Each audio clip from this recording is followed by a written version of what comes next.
America's public enemy number one in the United States is drug abuse. A new tune from some in the Republican Party. We're behind the times here in Congress, and way behind the times. Free at last! It'll probably be a while before we see this in the halls of Congress, but we are closer to a joint effort. Okay. Awesome. We are here with Tony. Tony, thank you for joining us so much. You have come all the way from Michigan, if Yes. I've got it correct, eh? In the United States of America. United States of America. Also represented here at the Bathurst Agricultural Show. So yeah, it's cool to see everybody coming together from right across the world, you know. Oh, it's wonderful. South Africa is, this time of year for me, is beautiful. I got on the plane, it was 4 degrees. Oh, nice. To come to this, I brought shorts. You brought shorts. And we're going into winter now. So yeah, no, I love it over here. It's great. So, and Awesome. I'll be honest, I came over and I didn't expect outdoor to be crap. It was going to be coffee.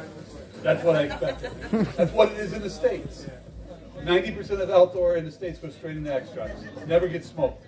I came over here, I was blown away with the outdoor. There were outdoors that tasted better than the indoor. Whoever's growing this stuff here, they're doing it right. This is awesome. Awesome. Let me see if I can get it right. Daka. Okay, so just for our viewers out there that aren't familiar with you, your name is Tony Kerby. Would you mind just introducing yourself and what you do in the cannabis space? Yeah. I just want to bring it closer. Yeah. Okay. I opened up a small import company to bring better hydroponic equipment to SA to help guys over here who have the same passion as I do for indoor growing. Okay. So I've got a line of LED lights that are over here. I'm working on a couple other products. One that's a game changer. It uses a nanosilica technology to fight powder mold, mildew, and the very common thrips, aphids, mites that we all run into. Wow. All the issue ones. Yeah, so in the States they're using it all the way through flower. And right after cut down, guys who are really super crazy are spraying it right after cut down to let it sit. It's almost After cutting. After cutting. Okay, whoa. Okay, that's unusual. Yeah. And normally it's like week 4, week 5, you're done. You don't spray anything anymore, you know? The commercial guys over in the States who may not be the cleanest sometimes, in order to meet the testing requirements, they hit it once after it's done. It passed all the safety and regulatory requirements. Okay. And their mold counts have consistently stayed low. And what's that product called? It's called Ninja Goldfish. Ninja Goldfish. And you said some silica.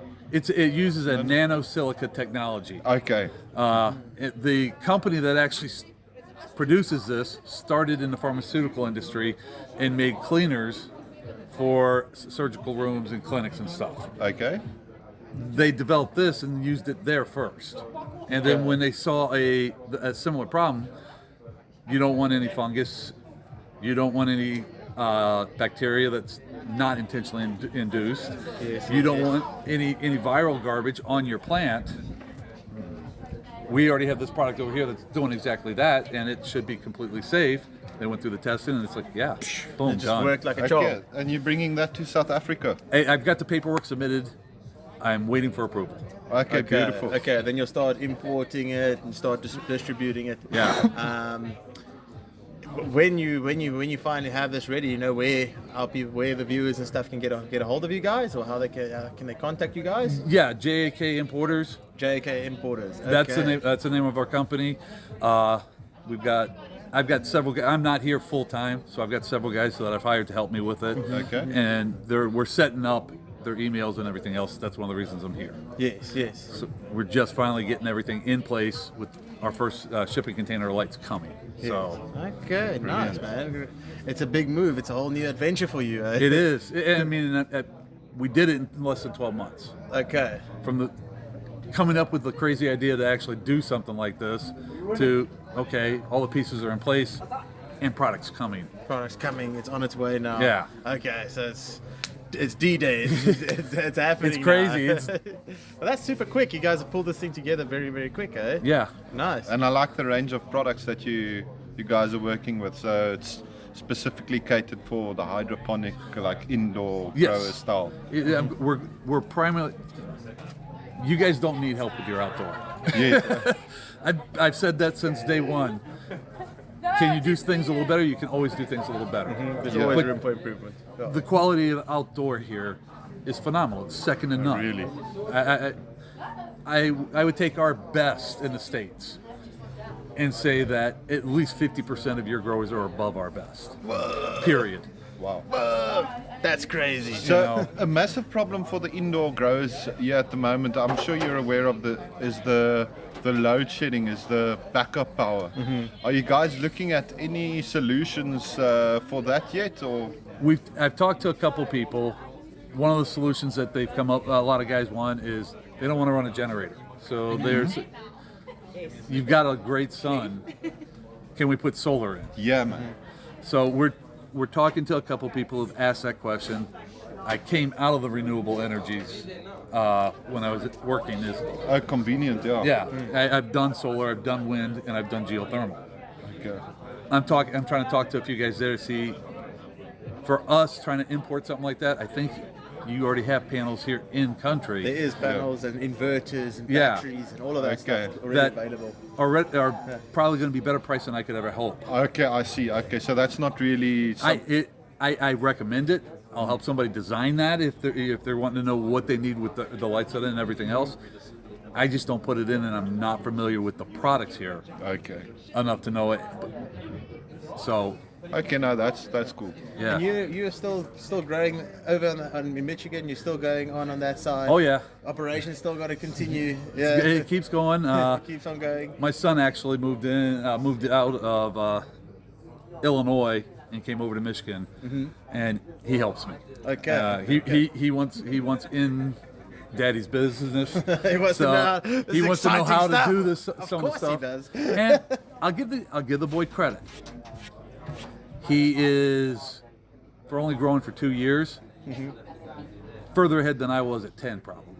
Okay. So he's a very solid grower. He's taught me stuff. I'm an old school I don't do indicas real well. I do sativas.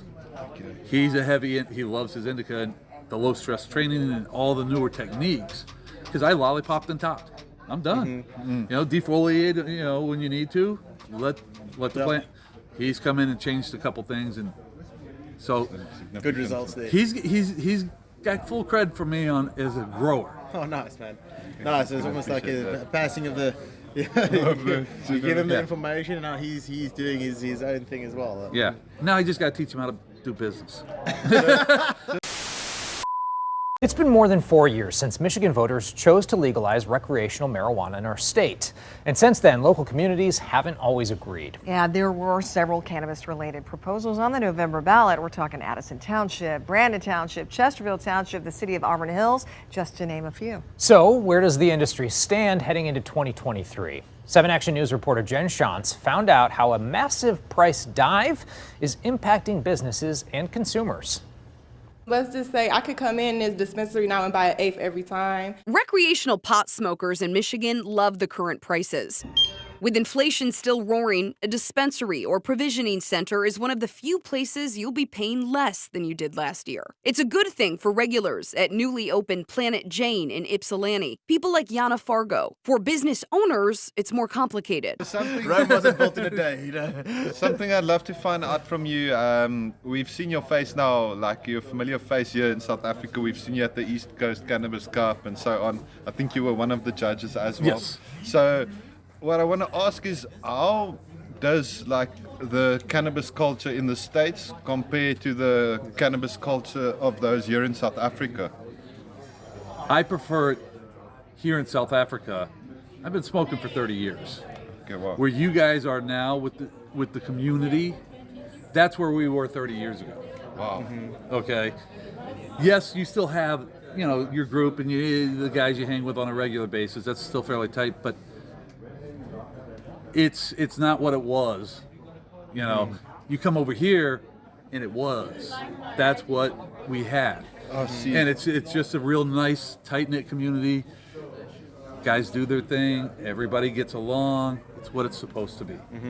Okay. Yeah, it's something that you really need to preserve, if possible. Yeah, I know as things grow and it gets bigger and bigger and bigger, it's really hard to keep that community sense around, but it's really something we need to focus on. Especially when you get larger stakeholders and the industry becomes more monopolized, it becomes more of a corporate type of industry.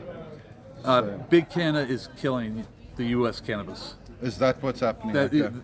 They don't. This is a generality, not every company, but for the most part, the big cannabis guys who have licenses, their product is subpar. Period. There are good ones, but most of them are subpar. Right. I've seen the pictures. The smaller growers grow at much higher quality. They have to. Yeah. If you can't beat them on volume, you have to have a product that is so much better that somebody's willing to pay above market to get it. You have to come down on your price, or else you won't survive. So it puts you in sort of a difficult position. It does, yep. According to state reports, in October of 2020, the average retail price for an ounce of marijuana flower was about $288. A year later, consumers were paying under $200. Fast forward to last month, an ounce cost $109. I asked industry expert Harry Barish why that is. It's really supply and demand. He's a cannabis industry specialist at NAI Farbman Real Estate in Southfield and also runs a popular Facebook group for people in the industry, now battling the same thing. With these oversupply of product right now, it's really hard to sell. Both Harry and Mo Casham, one of the owners at Planet Jane, say with Michigan allowing for unlimited licenses, there's more pot on the shelves than people to buy it, even as more municipalities vote to allow marijuana businesses to open up shop and more retailers come online. It just boils down to having an excess of growers. Even at Planet Jane, which due to its unique license only sells the flower grown on site, making oversupply for them less of an issue. But their prices still have to be low, which means they're bringing in less money. On the bright side, Harry says these lower prices are also making the black market smaller, as it's harder to compete. He could see the cannabis industry in our state eventually feeling more like the liquor industry. 70% of the product is bottom shelf, and that's really what most consumers are looking for. They're looking for the cheapest price at the highest THC. I'm looking at everything, especially THC content. Harry says there's still money to be made in what could be a nearly $3 billion a year industry in Michigan, seeing overall sales continue to climb despite this price drop. What other options you got in there? As consumers rejoice, he says retailers will just need to be patient while trying to set themselves apart. There's definitely going to be continue to be a correction. I think it might get worse before it gets better. I'm Jen Shantz for 7 Action News. So that's if you're wanting to be in the game and you're not one of these monsters, that's where you got to meet. I'm a caregiver. I am allowed to grow for 5 patients. So I grow for 5 specific people plus myself. Okay. My son grows for him. My wife is hoping that my son will soon take over growing for her, because apparently I don't have enough time to grow exactly what she wants. So, Aris, let's talk a little bit about the legal systems, right? Yeah, the differences between how it is over there and over here. You were saying now, you're a caretaker. Right. What exactly does that mean? In America, apparently, it's very complex because they've got different laws within each state and so on, right? Yeah, we have the federal law, and then you have each 50 state has their own laws. Sure. And then within the states, you have all the counties and the townships that can add local ordinances, laws, onto their books. Okay. So right now in the U.S., cannabis is federally a Schedule I drug. Okay. Right there, cocaine is a Schedule II drug. It has a viable medical use, they say. Okay. So it's still illegal, but cannabis is more illegal than cocaine. 3, 2, 1. Just over 10 years since Washington and Colorado first legalized recreational weed in 2012. Now, access to cannabis in 21 states and Washington, D.C. is fully legal. And in another 19 states, people can consume marijuana for medicinal purposes. Yet, even where it's legal, those states are still facing big challenges from the federal government. When Congress is not acting on what 70% of Americans want, there's something wrong. Marijuana is classified as a Schedule I drug. The DEA is still putting the plant in the same category as heroin and LSD. It's creating headaches for small dispensary owners who can't operate like other businesses. Most banks won't work with them, and they lack traditional tax exemptions. Thank you very much. Today on Capitol Hill, some progress on bills that would give legal marijuana businesses access to banking services. We caught up with one of the most recognizable faces in marijuana advocacy, rubbing elbows with lawmakers here today. Actor Woody Harrelson. No one has ever died from consumption of cannabis. I've tried. You can't overdose. Harrelson co-owns a California dispensary and is blunt about the realities of the legal pot industry. Well, we're getting taxed like crazy. Banking is not allowed to touch it, this industry. He's also working to end the stigma. Even if people don't want to smoke it, they don't necessarily want to see you go to jail. But even as the movement advances, there have been setbacks. California, the largest weed market in the world, saw revenue drop for the first time last year, with some pointing out it's cheaper to buy black market weed that isn't taxed. And on the opposite coast, a different concern. Only 2 stores have legit licenses for marijuana. As unlicensed pot shops pop up block after block in New York, former Mayor Michael Bloomberg writing a scathing op-ed, arguing that lax enforcement is endangering the city's children. Still, we've come a long way from the war on drugs. Okay, whoa. Okay. So are you allowed to, like, here we've got the privacy bill, are you allowed to cultivate your own cannabis there and possess it? Each state makes that rule. Okay. According to the federal government, no. Not. I federally am breaking the law. Okay. But there's an argument that the federal government shouldn't have been allowed to make this law. That should have been up to each state, like they did with alcohol and have some federal oversight, but each state makes its own where you buy it, what you can buy, and everything else. So we exist in a legal gray zone, even when our state tells us, no, it's legal here. Okay. And Michigan went medical first. So if you had a medical card, you could go and purchase. Okay. And then 3 years ago now, wow, they went full rec. So now you don't have to have a med card. Anybody can just go. Anybody 21 or older can go in and buy. You also and get cultivation a club? and for your personal cultivation, are you allowed to use? Each state has different laws. Okay. So and Michigan, you are allowed to grow up to 12 plants for yourself. Okay, at any point in time, and a plant is the moment it has a root. Okay. That is plant number. That's when you have a plant. If you have 12 clones, if you have 12 clones No. there, that's that. You can't wait for them to like grow and then choose 12. No. And is there like a club scene in America, or is it mostly dispensaries? Do you get like your cannabis clubs like you get here in South Africa? Nothing like what's here in South Africa. Okay. Most of the cannabis clubs, there are a couple in Michigan. One of them's, it's a nice place. But most of it is other caregivers who can trade with each other. Okay. Coming in to trade for what they don't have. Whether they want to, I do flower. Yeah. Maybe I want to go in there and I'll put my flower up for reimbursement, not sale. And then I'll take that money and I'll go buy his, Okay, so it's like an exchange, basically. It's more of it's much more of a monetary. Can you go like we have here, sharing station? Can you go to the sharing station and get dry flower from the club? Sign up as a member, or is it? You go to a dispensary, and they're all privately private LLCs is what we call it. You would call it a PTY. Okay. Most of them are tied to a corporation. Yeah. There are fewer and fewer now, unfortunately, mom and pops, where family opened it up. We're running this. The bigger guys come in and take over the market, and they're all tied. The dispensaries a lot of times are owned by the guys who also own the grow. Yeah. Because in Michigan, for legal you have to get a cultivator's license to grow. If anything you're going to do to the plant after trimming it, that's a processor's license.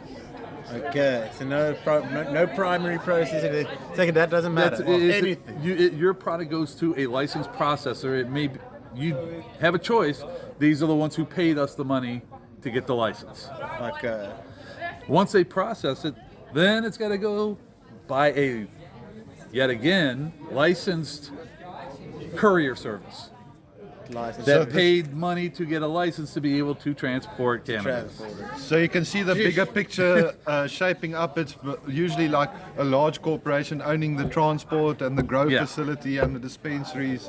And yeah, that makes sense. All the different, and slowly you get worked out because they so can it's do also it monopolized, just like the pharmaceutical which industry. is kind of what you're seeing happening over here slowly. It's got a lot more challenges because South Africa there's just so many different things going on at the same time. You know, when they legalized marijuana in Michigan, they licensed the Caregivers and they built the entire industry on our back.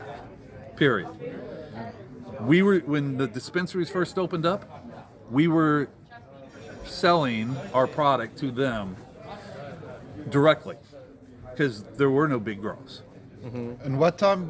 How long ago is this? What time are we looking at here? 2.5. No, well, hold on. 4 years ago. Oh, so quite recently. Okay. Yeah, about 4 years ago. Then full rec came.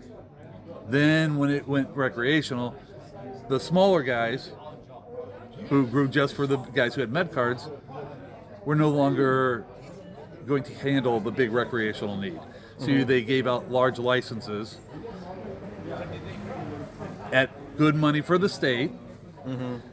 And now you got big grows coming in that are driving all the little guys who were doing everything out because they can mass produce. They can mass produce. They don't have to worry about 12 plants or caregiving or none of that. And we, as caregivers, we are no longer even allowed to sell our product to the dispensaries anymore because we're a public safety hazard.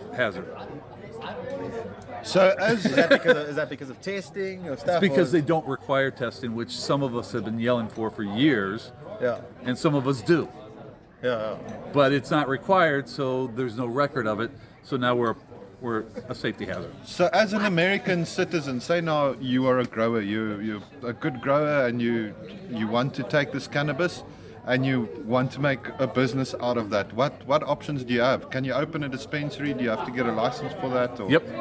And is the barrier to entry like very costly? Is it super expensive to open up a dispensary, or is it like? Oh yeah. You're gonna pay. You're gonna pay. No. Period. The licensing fees are broke down by the state licensing fee, the township licensing fee, the inspection fees. For a Class C, the largest license to give out, it's 1,500 plants. It's $50,000 just to the state. Yeah. That's your check. You may or may not see that money again. That's like 1 million rand. That's just application. That's your application. That's not even your you don't guarantee. have your license. No. What? Now, build your facility. Get it up where you could start tomorrow. Then call us and we'll come and inspect and see if it's good enough. You pay again. For that. Yeah, you pay. you pay again. Wow. Meanwhile, you've also had to incur all the cost of building. No. Once you pass that step, then you'll get your license after you pay the county that you're in, or the township that you're in, their fee. Meanwhile, you haven't made a dime yet. Wow. There's an indoor grow company that I know because I've toured their facility. I've talked to the owners. They spent on the building alone $24 million US.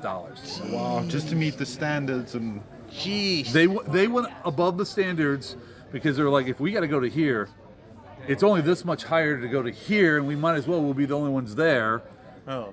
And we'll have better yields. We'll have this. It's a gamble. It's not tested, but they said, let's do it. Let's do it, yeah. So basically, for the small grower at home, it's not feasible to get all this licensing and open up a facility, and you have to have the money in hand.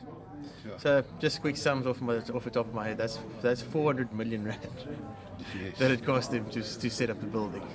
Yes. That is ridiculous. That is crazy. With 400 million rand, you could do some crazy stuff here. Aircon on that size building, it was twice as expensive as it had to be because they had to have backup. Double of everything. Double of everything. Yeah. That's how overbuilt they did go with that. Okay. But the township required it because they didn't want to have a smell problem. So on your side, Tony, like the States, would you say it has changed a lot since like the laws of cannabis has changed? Yeah, we're out in the open. Yeah. we don't have to hide what we're doing, as far as we're allowed to grow, we're allowed to smoke, and nobody's coming knocking down doors. Yeah, they're not kicking your door down anymore to take the 4 plants you had in your closet. Okay, so that makes that's a huge That's a huge win, but that's it's not perfect. There's still work to be done. There is. I mean, here in South Africa, you've got the club models, you got the SAPR license versus this license versus that license. So is it perfect? No. But you guys at least are talking to each other about it and trying to do it at a federal level and get it where everybody can work together and get it done right. We can't even get our federal government to listen to the 38 states that have said that cannabis is legal in some form, which is more than half. More than half of the states have already said. Yeah, that's like an entire nation. And the other ones, every year as elections come around, you've got them. Well, okay, they're making a lot of money. Why don't we do this now? Yeah, exactly. And they finally flip the switch and say, okay, we also want it legal. And then you give it 5 years, the federal government's not going to have much of a choice because all 50 states will have legalized it. Yeah. Yes. So it's insane. At which point, there might be so many big guys in the game. Yeah, but they don't see a plant; they just see dollar signs. That's it. Well, yes. Like I said, Big Canna is, in my opinion, what's killing cannabis in the States. Yeah, it's legal, but it sucks.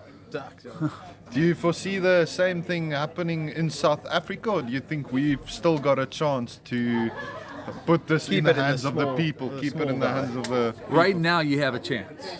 It hasn't been taken from you yet, So, yes, if you guys can keep...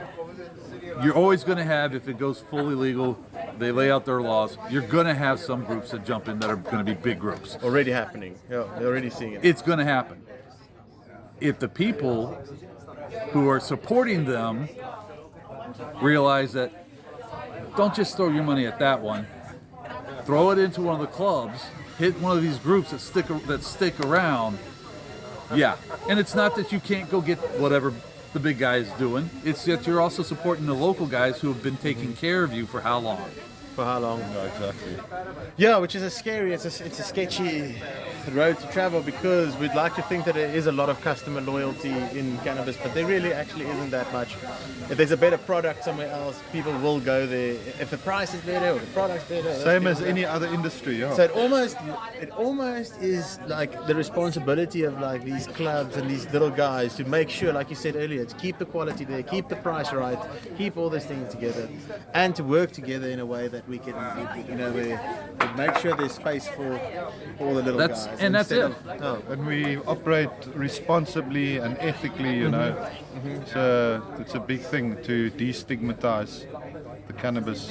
And you see that happening within the cannabis community.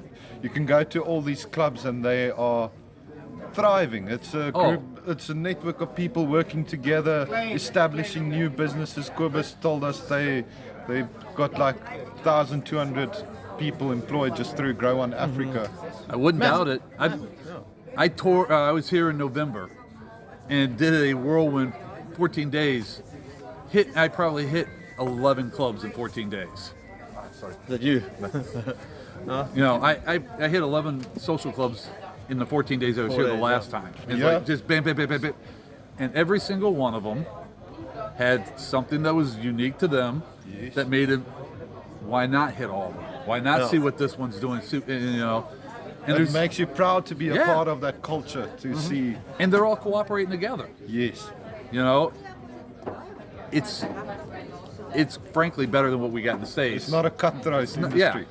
There is a lot of that also. But I must say that there is effort for people to like put the differences aside. Yeah. And like, okay, cool. We don't necessarily have to like each other, but we can work together and we can figure out a way to like make this thing work for both of us. Because otherwise, we're both out of the race. We're all working towards the same common cause, is to free the plant. Yeah, like the first Canna Club I joined when I came to South Africa was actually yours. What? That was the first Canna Club I joined. Okay, I do have a Grow in Africa membership now. You know, so you can. The groups can exist separately, but still work together. Respectfully, and everybody benefits. Everybody else. You know, and that's exactly what you see happening. Yeah. That's what I'm seeing a lot of. So it's like, I don't care which group, if they're all working towards the same goal. Yeah.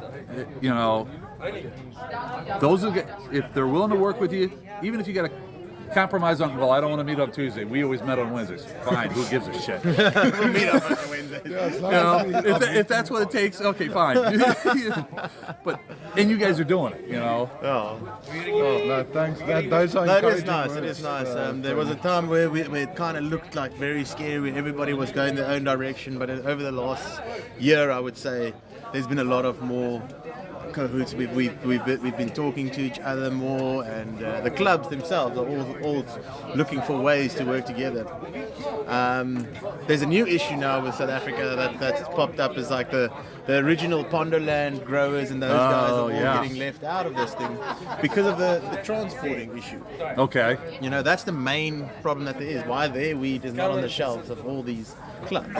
Okay. You know? So that's still something that I feel like we all need to figure out, and there must be a way to involve them more. Absolutely. But there is talks and there is people with plans and stuff, but this is still something that they've got the support. The movement is there.